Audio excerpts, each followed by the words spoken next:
You have something you would never give up, something you protect, something you hide behind. God knows what it is. So did King Saul. Saul stands on the edge of ruin. The crown sits heavy, but not as heavy as what he's done. You know this moment, when the lie is told, when the truth still breathes beneath your skin. Stone, cracked by time, scorched by sun. These ruins at Gilgal rise like broken teeth from the earth, jagged, ancient, sacred. This place has seen oaths sworn on bended knee, kings anointed in oil and silence. Now, dust swirls in slow spirals around Saul's boots, each step pressing deeper into the soil of his own making. He stands tall, back straight, arms open, a monument behind him, rough-hewn, unpolished, built fast. Stones stacked not by reverence but by urgency, a trophy of war, of victory, of his voice, loud, declaring, "I have done what was asked." Around him the spoils, wool-stained hides, bronze shields dented by battle, spears planted like grim flowers in the dirt, and the animals, sheep tethered in clusters, their breath steaming in the morning chill, oxen low, shifting under the weight of their yokes, their eyes wide, wet, watching. Saul smiles, a real one, or close enough, the kind that starts in the mouth but never reaches the pupils. He turns, sees the figure in the distance, cloak flapping like a wounded wing, and lifts his hands, blessing, greeting, relief. Samuel comes, feet bare, dust caked between the toes, sandals frayed at the straps. His robe, once deep indigo, now bleached by sun and miles. But his eyes, sharp, burning. Not with anger, not yet, with knowing, the kind that sees through mortar and prayer alike. Saul rushes, steps too quick, too eager. "I have performed the commandment of the Lord," he says, voice steady, clear. A declaration meant for the wind, the stones, the sky. Samuel stops, does not raise his hands, does not return the blessing, does not blink.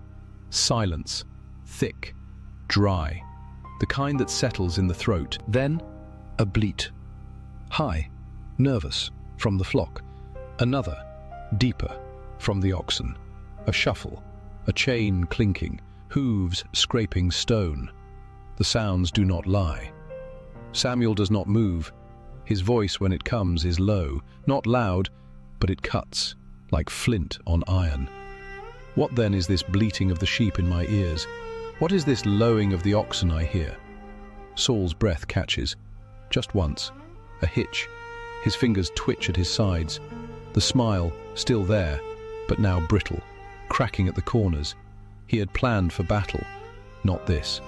He had rehearsed victory, not truth. The animals stir again, a chorus of guilt. Each cry a thread pulling at the seams of his story. Samuel does not shout, does not gesture. He simply stands. A man shaped by decades of listening, to wind, to silence, to the voice that speaks from smoke and flame. And Saul, king, warrior, chosen one, feels the ground shift. Not beneath his feet, beneath his soul. The weight of a lie told to the one man who carries the breath of God in his chest. The air grows thin, the stones do not speak, but the sheep do. What happens when obedience is dressed as worship? What happens when the altar is built, but the heart is not? Dunes, endless, shifting under a sun that drags itself toward the horizon like a wounded beast. Gold bleeds into rust. Shadows stretch long, fingers clawing across the sand. No footprints last. The wind erases everything, even memory. Devotion to ruin. That was the word. Not slaughter, not conquest. Harem, a vow sealed in silence before the first blade rose. To give over, to erase from breath, from bone, from name. Not because men desired it, but because the unseen judge decreed it. It was not war as kings understand war. No banners, no spoils, no songs afterward. Only obedience, a clean sweep, as if the earth itself had to be scoured. They came from the south, the Amalekites, not in formation, not with horns, but like vultures on the stragglers. at Rephidim, where the people were thirsty, where the weak limped, where children stumbled in the dust. They did not fight warriors, they fed on shadows, on exhaustion, on the forgotten. That wound never closed. It festered in the bloodline, a scar beneath the skin of the nation. Generations whispered of it, not with rage, with dread, as if their own survival had been stolen, moment by moment, from the jaws of something that preyed on fatigue. And the command came, sharp, final. Man, woman, infant, lamb, ox, dog, all to the knife. No negotiation, no exceptions, not even for the future, not even for sacrifice. The best of nothing was to remain, because holiness does not bargain. Saul stood before the host, 210,000 men, a sea of faces, dust on their brows, sweat in their beards, spears held like extensions of their arms, their eyes hungry, not for battle, for what comes after, for the lowing of cattle not yet slaughtered, for the wool that could be sold, for the king they could shape. He felt their weight, not hands, not voices, but presence, a pressure in the air, like heat before a storm. They did not speak, but their silence was louder than shouting. It said, "We followed you, now feed us." And the greed, slow at first, a murmur, then a current, pulling at his ankles, dragging him from the rock of command. He tried to stand firm, but the sand gave way, beneath his sandals, beneath his soul. He looked up. The sky offered no answer, no cloud, no fire, no voice, only the vast indifference of evening, and he feared the living more than the unseen.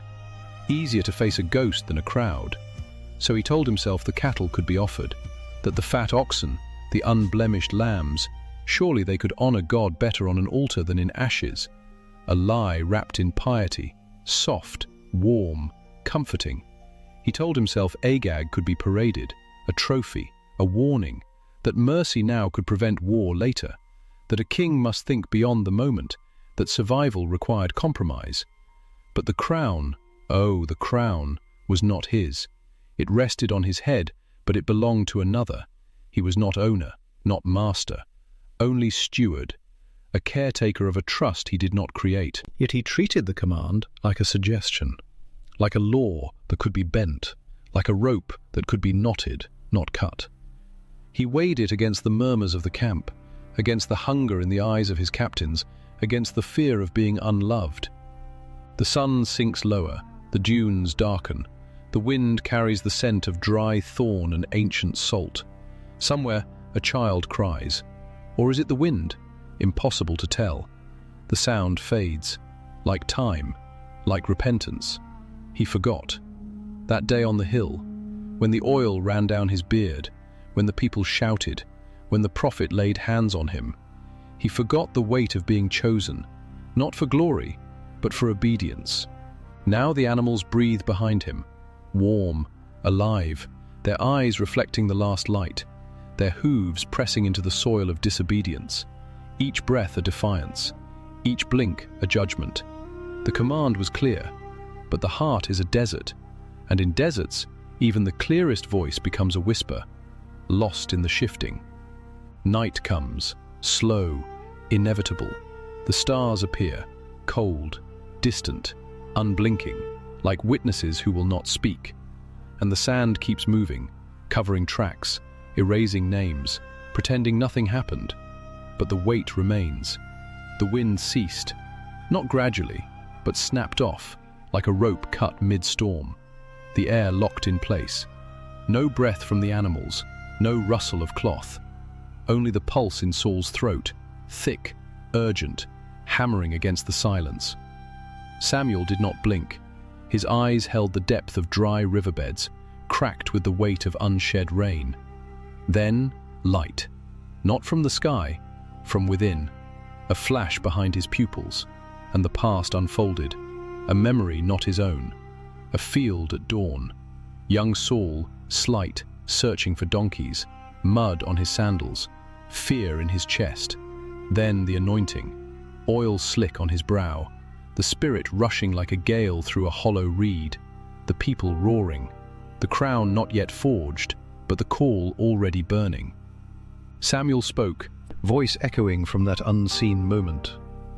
"Though you are little in your own eyes, are you not the head of the tribes of Israel?"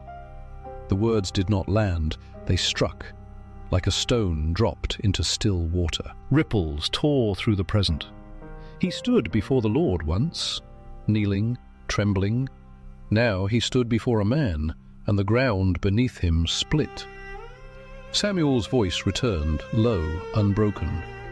To obey is better than sacrifice.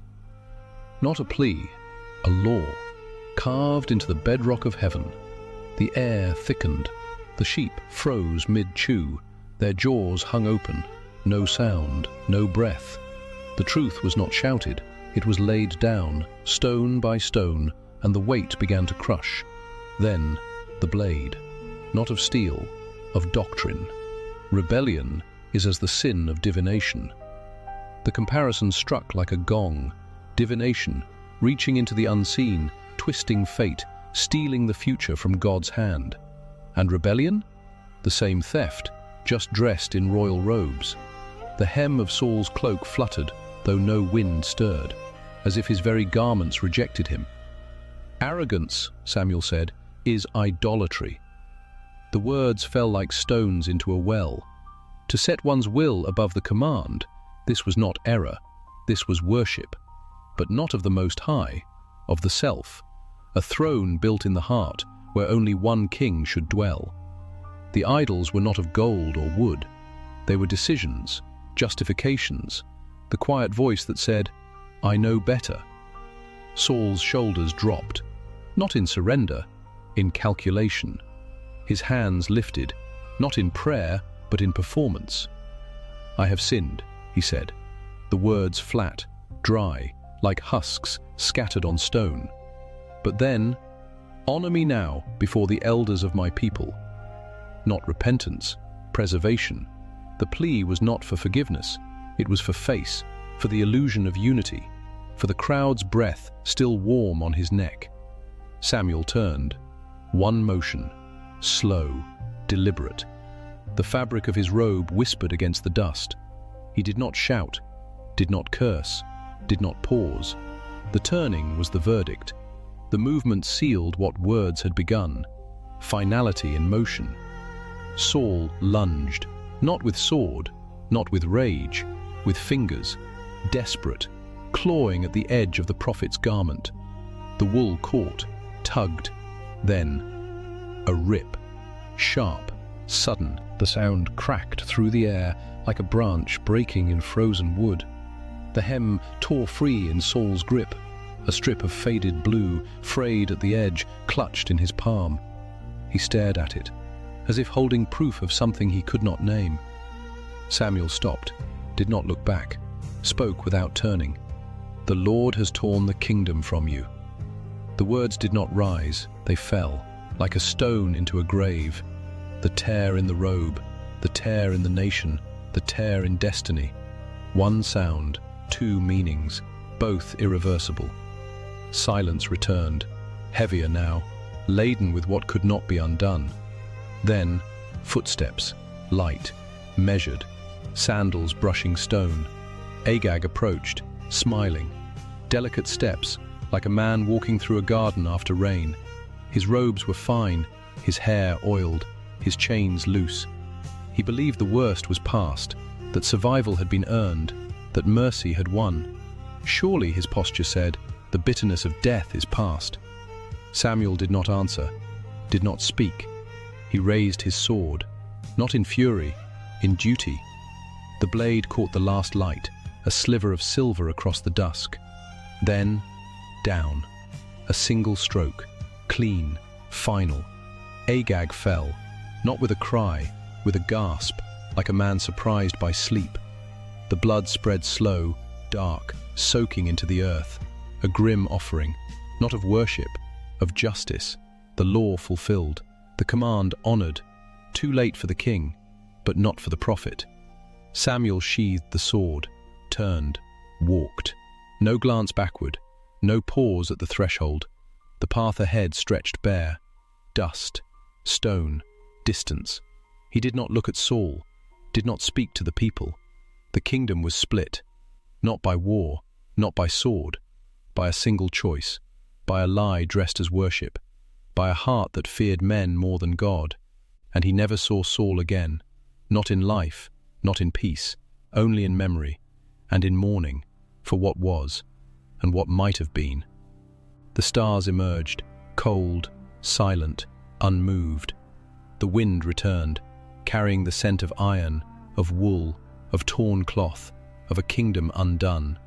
Light, golden, slanting through the high pines, each beam a thread, stitching earth to sky. The air hums with resin and warmth. Needles crunch underfoot, dry, brittle, giving way. This is not the light of triumph, it is the light after failure, after the tearing, after the silence where a kingdom once stood. Saul, first man in the line of kings, crowned beneath an open sky, given pasture, sword, and promise, dominion offered. Like Adam, placed in a world ordered by divine breath, yet both reached, not for obedience, but for control. The fruit, the fat oxen, the spared king, all acts of grasping. The hand that should have served now clutches. He kept the spoil, not hidden, not ashamed, displayed. The bleating flocks, the lowing cattle, alive, warm, breathing rebellion. Their hides glistened in the sun, their eyes wide, unafraid, because he had rewritten the command, made it soft, malleable, like wax pressed with a thumb. The sword, meant to fall, stayed sheathed. The order, clear as spring water, was muddied by his hesitation. Agag walked, not dragged, not trembling, stepped forward like a guest, chains loose, robes perfumed, smiling as if peace had been sealed, as if survival proved favor. But life spared was life preserved for death. The flesh, his own, the enemy's, remained. And where the flesh lives, the command dies. Now, another figure, not crowned by oil on a hill, but wrapped in light before time. The second Adam, earth's true steward. He walked where Saul faltered, faced what Saul fled. The weight of obedience, full, unbroken, rested on his shoulders. Not for glory, for us. Saul feared the crowd, their murmurs like wind through dry reeds. He bent, compromised, offered stolen things on an altar built of excuses. But Christ walked toward the mob, towards spit, thorns, nails. He saw the shame, felt its weight, and stepped into it, for joy, not his own comfort, but for the names written in the book before dawn. Agag fell by Samuel's hand, too late to save the king. But Christ? He met the enemy at the root, not a man in fine robes, but the power behind every chain, every lie, every breath withheld. And he crushed it, not with a sword raised in anger, but with a cross lifted in surrender.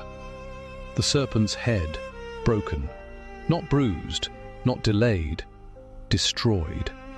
Saul tore a robe, a desperate grab, a strip of wool in his fist, proof of a kingdom slipping. But Christ? His garment, whole, seamless, woven from top to bottom, no seam, no break, like his obedience, perfect, uninterrupted. And they cast lots for it, soldiers, gamblers, dividing what they could not comprehend. Saul offered what he had stolen, the fat lamb, the silver ring, sacrifices built on disobedience.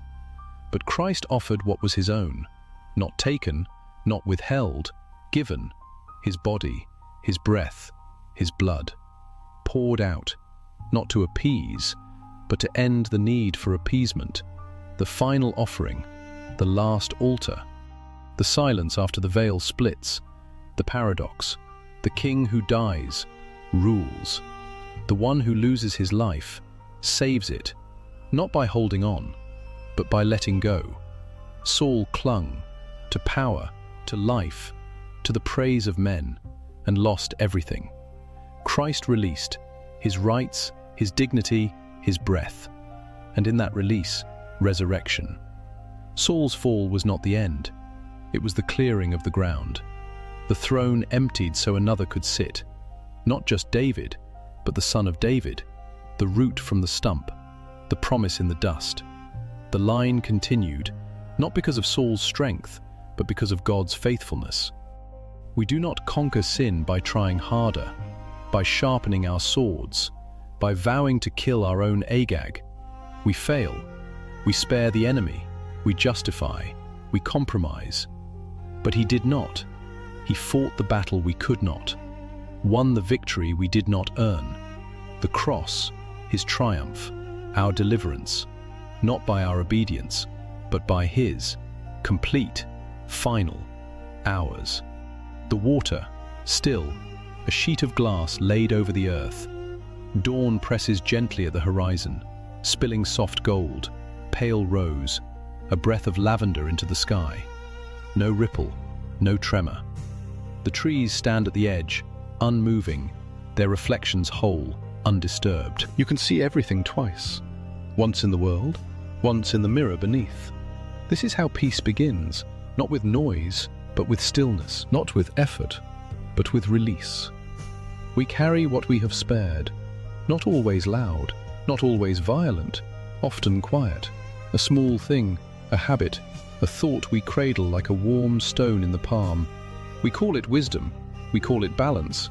We say, "This one I keep." And so we do. We let it live, we feed it in secret. We tell ourselves it causes no harm, but it bleeds, slow, into the rest, a stain spreading under the surface.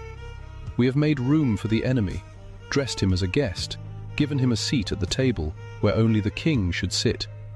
You know the voice, the one that says, "I will follow, but not there." The one that draws a line in the dust and says, "This far, and no further." It sounds like loyalty, it feels like prudence, but it is disobedience, polished until it gleams like virtue. We bow, we sing, we speak of surrender, yet behind the eyes, a door remains locked, a room untouched, a throne still occupied. Partial obedience. It is not rebellion with fists, it is compromise with a smile. It is the slow erosion of trust. It feels safe, because we are still in charge, because we have not fully let go, because we believe control is the same as faithfulness. But the Spirit does not whisper to that room. He stands at the door, not with anger, with sorrow, with invitation. He does not demand perfection. He asks for honesty, for one true word. Take it. The work is not ceremonial, it is surgical. It requires a blade, not to earn love, not to prove worth, but because the old self no longer fits, because the man who once needed that sin to survive now breathes a different air. You do not kill the flesh to become acceptable. You put it to death because you already are. And the bleating, the constant noise of the spared life must cease. The excuses, the justifications, the low, persistent hum of self-preservation. It drowns out the shepherd's tone. It fills the silence he longs to inhabit. Listen. Beneath the noise, there is another sound, soft, steady. A voice that does not shout, that does not scold, that simply says, "Come." Rest is not earned by finishing the fight. Rest is the ground where the fight ends. It is not the reward after victory, it is the air you breathe because the victor has already won. You were never meant to carry the weight of your own redemption. It was never yours to bear. The crown you clutch, it is too heavy, too sharp.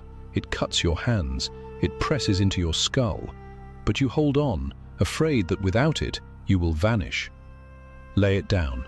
Feel the cool grass beneath your knees, the damp earth, the morning air on your face. No performance, no audience, no need to prove. The kingdom does not tremble when you stop striving. It stands, firm, held by hands stronger than yours, anchored in a heart deeper than yours, secured by a love that never wavers. You can stop now. The lake does not churn to reflect the sky. It simply is. Open, receptive, still. So can you. Let the reflection be clear. Let the surface be calm. Let the things you have spared sink. Not with violence, with surrender. One by one.